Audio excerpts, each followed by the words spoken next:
I am Dev Karvat. When you are in this race, you don't realize what's happening.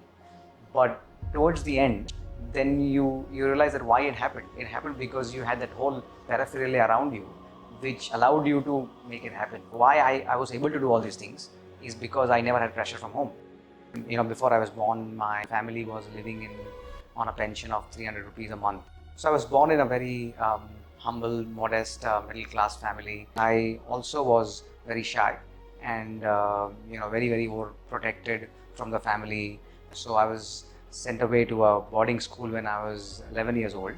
And at that age, when you go to a boarding school, it's like survival of the fittest. So I was thrown in there with the big boys, and you got to, you fall, you got to get up, you got to survive, you got to fight your own way out, right? And that's what that whole institution taught me. I spent a couple of years in the college, didn't know what I wanted to do. I think insurance was the last thing on my mind to ever get into, but I always had this bug of seeing the world. One day my friend, he asked me to go along with him to meet a travel agent because he wanted to get a visa done. And the travel agent told him that he can't get a visa the next day because he didn't have a travel insurance policy. So the friend looks at me and says, can you please help because your family is in the insurance business. I called my father. He sent me to some government insurance company. Spent about 5 hours there getting the policy. I was very embarrassed to go to the travel agent and hand over the policy to him. But to my surprise, right, he was very happy. He said that, look, if you do this for me more often, I'll give you, a service charge on every policy. And I said, yes, then I'll continue because that was my pocket money for the weekend. I did that with him for another 6 months. And then I just realized that no matter what I did, he never left me, right? And that's where my, the entrepreneurial bug started.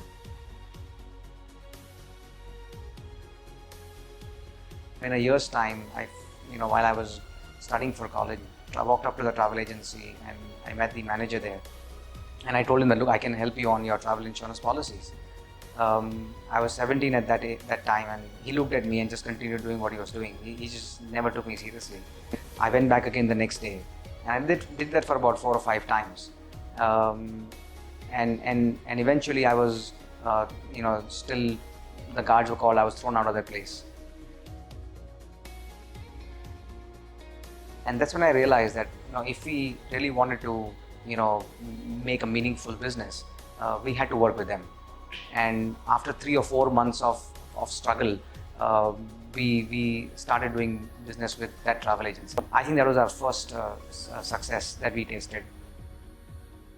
There have been times, right, when I go and meet certain large customers and I'm talking to them, they're still waiting for my father to enter the room, and then they realize that they have to kind of make do with me. I've grown a beard so that people take me more seriously.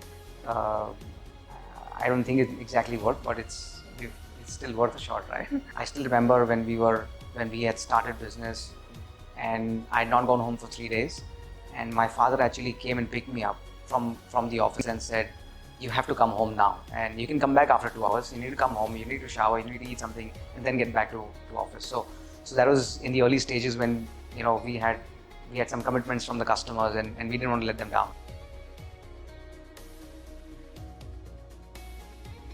If you are not happy at home, and if there's no support from home, there is no way that you can grow anywhere outside, right? Because while you're fighting the whole world, there is somebody who's anchoring you, right? And my family, my parents, my wife, my kids, they really played an extremely important role in anchoring my whole journey.